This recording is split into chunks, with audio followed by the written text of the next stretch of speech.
문화와 관련된 모든 정보를 풀어보는 시간이죠. 문화 is 수다. 먹방, 쿡방 많이들 들어보셨죠?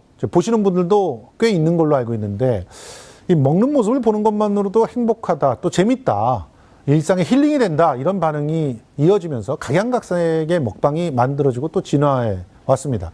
그런데 최근 정부가 이 먹방을 규제할 것이다 라는 소식이 전해지니까 논란이 일고 있는데요. 폭식 등 식습관에 악영향을 줄 수 있어서라고 얘기하는데 과연 그런지 자세한 이야기 김원식 평론가와 함께 짚어보겠습니다. 어서 오세요. 네, 안녕하십니까. 예. 네. 아니 도대체 정부가 먹방을 어떻게 규제한다는 건지 이 보도 내용 좀 소개해 주세요. 그래서 일단 이제 어떤 의도에 따라서 규제를 하느냐, 뭐 이걸 이제 살펴봐야 될 텐데요. 예.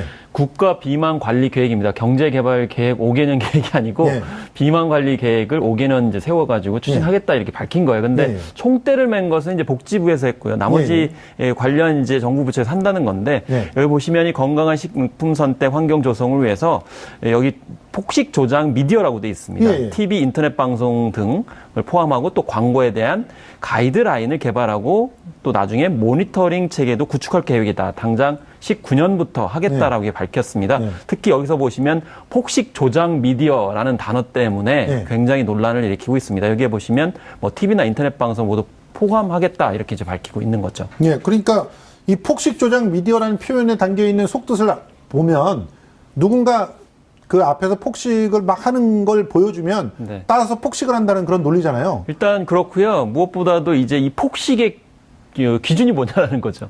그러니까. 폭식이 과연 어떤 정도로 먹어야만이? 몇 그릇 먹어야 폭식이냐? 네 그릇까지는 폭식이 아니고 10그릇서부터 폭식이냐? 야, 이제 그런 것들도 참 애매하다라는 거죠. 그래서 이미 폭식이라는 것 자체가 어떤 이제 주관적인 판단 기준이 들어가 있기 때문에 여기부터 논란이 될 수밖에 맞아요. 없고요. 10시간 동안 10그릇 먹는 거하고 네. 1시간 동안 3그릇 먹는 거하고 어느 게 폭식이냐? 또 뭐 배고픈 정도에 따라서 네. 사람에 따라서 약간 또 차이가 있기 덩치도 때문에 있을 테고. 네, 그런 면에서 좀 예. 약간 불분명하다 이런 얘기가 나올 수 있을 것 같습니다. 아니 그런데 저는 이 부분이 진짜 이해가 안 되는데 눈앞에서 이렇게 많이 먹으면 네. 먹고 싶으세요? 이게 이 미디어 효과 중에 이제 강 효과, 뭐 약 효과, 효과 이러죠. 강 효과 같은 게 탄환 효과라고 그래가지고 예. 뭐 미디어를 보게 되면 바로 이 탄환처럼 영향을 받아서 뭐 행동을 하는 것을 이 탄환 이론이다 이렇게 얘기를 합니다. 근데 그거 다 부정됐잖아요. 이거 뭐 좀 아까 설명을 드리면 예를 들면 뭐 이 폭력 영화를 보고 나가서 폭력을 한다. 했느냐 예. 이건 이제 강 효과, 이제 탄환 효과고 예. 그렇지 않다 이렇게 주장하는 것이 또 약 효과인데 예. 사실 대부분은 그런 것이 이제 미디어를 본다고 그래가지고 실제로 범죄로 이어지지 않는다는 것이 대체적인데요. 이 그 먹방 유명한 저 다큐멘터리 있잖아요. 볼링 투 컴벌라인. 네네. 예. 거기서 콜럼바인. 이제, 네, 뭐 마찬가지로. 콜럼바인에서 볼링을 치던 애들이 그럼 가가지고 총을 갖다 쏘았는데 그럼 볼링이 폭력적이냐? 그게 아니거든요. 게임도 마찬가지로 예. 게임을 하게 되면 그 게임 성향 자체가 뭐 범죄와 연관된다 이렇게 주장을 많이 하는데요. 예. 그래서 이 먹방 같은 경우에도 그동안에 그런 논란들이 있었어요. 그래서 예를 들면 뭐 이런 폭식을 뭐 조장하는 미디어를 보게 되면 폭식을 한다 이렇게 얘기를 했는데 최근의 연구 결과들은 좀 많이 달라지고 있습니다. 그렇습니다. 그래서 유튜브 먹방 뭐 콘텐츠 BJ 벤츠다 이렇게 얘기했는데 사실 이것도 먹방도 좀 판단 기준이 필요해요. 원래 먹방은 사실 여기 오른쪽에 보여드시지 텔레비전에 나오는 맛집 프로그램이라든지 음식 관련 프로그램이 아니에요. 원래는 이쪽이죠, 이쪽. 인터넷상에서 예를 들면 그 아프리카 TV 같은 1인 미디어 그 플랫폼에서 주로 이렇게 이제 앞에 많은 이제 음식을 차려놓고 이제 먹는 행위를 집중적으로 보여주는, 그러니까 먹는 행위 자체만 보여주는 방송을 대부분 다 먹방이라고 그렇게 하는데 지금은 이게 뒤섞여 있어가지고 이 인터넷상에서 이런 프로그램과 실제 텔레비전 프로그램까지 혼용을 해서 이 텔레비전 프로그램까지도 일종의 어떤 이 통제 대상이 돼버리는 그런 상황이 돼버렸기 때문에 이 먹방의 기준도 어느 정도까지 할 것이냐, 어느 수준까지 할 것이냐도 사실 불분명하다 이렇게 볼 수 있어서 그 개념 규정이 안 돼 있는데 만약에 가이드를 하게 되면 이거는 사실 통제가 될 수밖에 없죠. 그렇습니다. 아니 근데 이 정부가 가이드라인의 검토가 비만 관리 정책의 일환이다 이런 얘기를 했는데 아니 이게 그 비만이 이걸 막으면서 관리가 됩니까?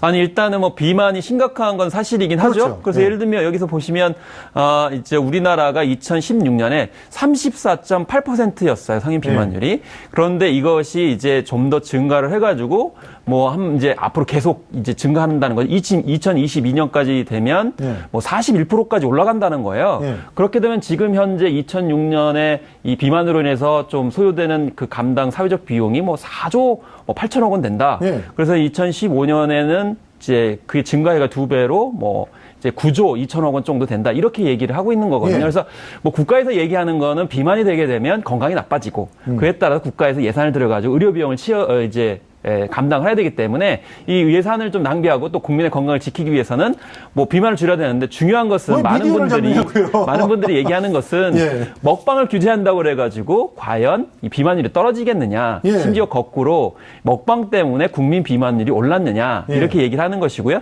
이제 정부에서 얘기하는 것은 예를 들면 뭐 어린이들이 많이 보는 뭐 오후 5시부터 7시간대까지 뭐 과자라든지 빵이라든지 탄산음료, 뭐 고탄산 뭐 그런 것뿐만 해서 이제 그런 고칼로리뿐만 아니고 이제 그런 여러 가지 어떤 건강에 안 좋을 수 있는 물질들이 들어간 식품들을 규제하겠다는 거예요. 근데 그 부분은 해외에서도 해요. 예를 들면 영국이나 프랑스 같은 경우에도 어린이를 상대로 한 프로그램 같은 경우는 약간 고칼로리 음식 같은 경우는 규제를 하게 되는데 그건 광고잖아요, 또. 광고뿐만 아니라 예. 프로그램을 약간 하기도 합니다. 예. 그런데 중요한 것은 이게 인터넷까지 다 포괄적으로 하는 것은 우리나라가 거의 유일무이하다 이렇게 볼 수 있는 거죠. 아니, 그러니까 기본적으로 아이들이 비만이 왜 생기는가, 제대로 된 식습관, 이걸 배우지 못해서 그런 거 아니에요. 네. 그러면 아예 유치원서부터 완전히 무상급식 하면서 제대로 된 식습관을 갖다 어렸을 때부터 딱 교육받을 수 있게 하면 되잖아요. 제대로 관리 안 해가지고 무슨 어린이집에서 그 감자, 과자 이런 거 내놓고 이러니까 오히려 잘못 식습관을 배우는 거 아닙니까? 그렇습니다. 이제 그 정부가 예. 어떤 정책 영역에 이제 개입을 해야 되느냐라는 점에서 굉장히 중요한 말씀을 하셨는데요. 예. 그러니까 지금 현재 정부에서는 좀 약간 행정편의적인 관점에서 예. 규제적인 어떤 측면에서 손쉽게 하는 것이거든요. 근데 예. 그 말씀하신 대로 근본적으로는 지금 현재 우리나라 청소년들, 예. 뭐 성인분들 다 포함해서요. 청소년들이나. 과연 정말 건강한 식단, 음식 혹은 밥상을 이제 맞이하고 있느냐라는 거죠. 그렇지 않기 때문에 오히려 맞아요. 국가가 개입해야 될 부분은 뭐 먹방을 뭐 가이드라인을 만들어가지고 규제하고 이런 것이 모니터링을 하는 것이 아니고 예. 과연 국민들한테 또 자라난 청소년들한테 어떻게 건강한 밥상을 챙겨줄 것인가, 지원해줄 것인가에 더 초점을 맞춰야 된다라는 거죠. 그러면서 또 농림수산식품부 같은 경우도 할 일이 굉장히 많고 그것도 예. 다 보건복지부하고 다 연결이 되는 문제이기 때문에 그래서 정책이 어느 부분에 개입을 해야 되는 것인가에 대해서 다시 한번 좀 생각을 해볼 필요성이 있을 것 같습니다. 그렇습니다. 실제로 지금 뭐 맞벌이 때문에 부모들이 정말 아이들 밥상을 제대로 챙길 수 없는 환경 만들어 놨잖아요. 네. 그러면 맞벌이를 안 해도 살 수 있는 사회를 만들어 주던가 네. 아니면 이런 학생들을 제대로 된 식생활을 할 수 있게끔 학교에서 조금 더 신경을 써 주던가 최소한 그 경쟁이라도 좀 완화시켜서 네. 뭐 김밥 입에 물고 네. 공부하는 이런 일들을 네. 없애면 애들이 그렇습니다. 비만이 안 되잖아요. 그래서 원래 그 비만을 되게 이제 바라볼 때 잘못되게 바라보는 관점 중에 하나가 뭐냐면 비만의 개인이 자기 관리를 못 해가지고 예, 예. 비만에 나는 게 사실은 그게 잘못된 접근이거든요. 맞습니다. 사실 비만은 가난의 질병이기도 해요. 맞습니다. 그러니까 가난하기 때문에 쉽게 또 저렴하게 구입할 수 있는 그렇죠. 고칼로리 음식들이 많이 먹는 거거든요. 시간이 없으니까 네. 또 짧은 시간에 빨리 먹어야 되거든요. 그렇습니다. 그 지금 청소년들 같은 경우 여러 가지 원인이 있지만 뭐 예를 들면 뭐 이제 입시라든지 그렇죠. 또 아니면 뭐 취업을 하기 위해서 시간도 없고 여력도 없으니까 예. 빨리 이제 영양분을 섭취해야 되니까 그렇습니다. 고칼로리 음식에 접근하는 경우가 많잖아요. 예. 그럼 전반적인 사회 구조적인 측면에서 일단 접근을 하고 그런 맥락에서 이제 이런 뭐 이제 어떤 1인 방송에서 나오는 그런 먹방 같은 것 좀 고민해야 되는데 무조건 통제하고 가이드라인만 제시하면 비만이 떨어지는 것처럼 접근하니까 이 시민들, 국민들이 좀 약간 분노하는 예. 느낌들이 이제 있는 것이죠. 솔직히 말해서 먹방 중에 어떤 것들은 우리가 먹지 못한, 우리는 라면을 먹을 수밖에 없는데 돈이 없어서. 네. 근데 눈앞에서 스파게티를 잘 차려서 쿡방을 해가지고 먹잖아요. 그런 걸 보면서 대리만족을 하는데 나는 라면을 먹지만 눈앞에서 뭐 만드는 파스타를 먹는 것 같은 그런 대리만족을 하면서 위로를 받는 사람들한테 먹방을 규제한다 그러면은 과연. 그래서 이제 반대 의견, 뭐 찬성 의견 보시면 예. 여기 보시면 먹방은 그저 보고 즐기는 것이다. 그리고 방송 보는 사람의 자유다. 이렇게 이제 말씀을 하시고 불필요한 먹방이 너무 많다 이렇게 이제 얘기를 하는데요. 여기 이제 불필요한 먹방이 너무 많다는 건 어떤 관점이냐면 이 텔레비전에 나오는 음식 관련 프로그램을 말씀을 하시는 거예요. 이제 그 관점은 아니고요. 그리고 실제로 미국에서 나온 연구 결과를 이제 봐도 그렇고 최근에 한국에서 연구한 결과도 보면 대부분 이 먹방을 보시는 분들은 대리 만족이었어요. 그럼요. 그러니까 마치 이제 드라마를 보는 것처럼 드라마 같은 경우 실제로 뭐 드라마처럼 현실이 펼쳐지지 않기 때문에 거꾸로 이 음식이 나온 프로그램을 보면서 할 수 없는 그런 식으로 좀 약간 대리 충족하는 어떤 그런 측면이기 때문에 이 먹방을 반드시 보고 나서 실제로 엄청나게 많은 음식을 먹는다 이렇게 보는 건 좀 무리가 있고요. 다만 만약에 정말 그런 폭식을 하는 분이 있다 그러면 이분들은 의료적인 치료를 받아야 되는 거예요. 맞습니다. 그렇기 때문에 그런 분들은 개별적으로 접근해가지고 보건복지부 어떻게 의료 서비스를 제공할 것인가를 조사를 해가지고 그런 의료 서비스를 제공할 생각을 해야지. 맞아요. 그냥 폭식 조장 미디어를 어떻게 하면 규제하겠다 이렇게 접근하는 건 좀 20세기 뭐 19세기 어떤 그런 접근이 아닌가 싶습니다. 차라리 이러면 좀 이해하겠어요. 폭식을 조장하는 미디어를 만들어서 광고료나 이런 걸 많이 얻은 사람들에게 과징금을 좀 받아서 그걸로 재단을 만들어서 이렇게 폭식증이나 이런 거 시달리는 분들에게 무료 의료 지원 서비스를 하겠다. 이러면 좀 이해를 하는데 단지 모니터링 한다니까 이게 답답하지 않나 이런 생각이 들고. 그리고요.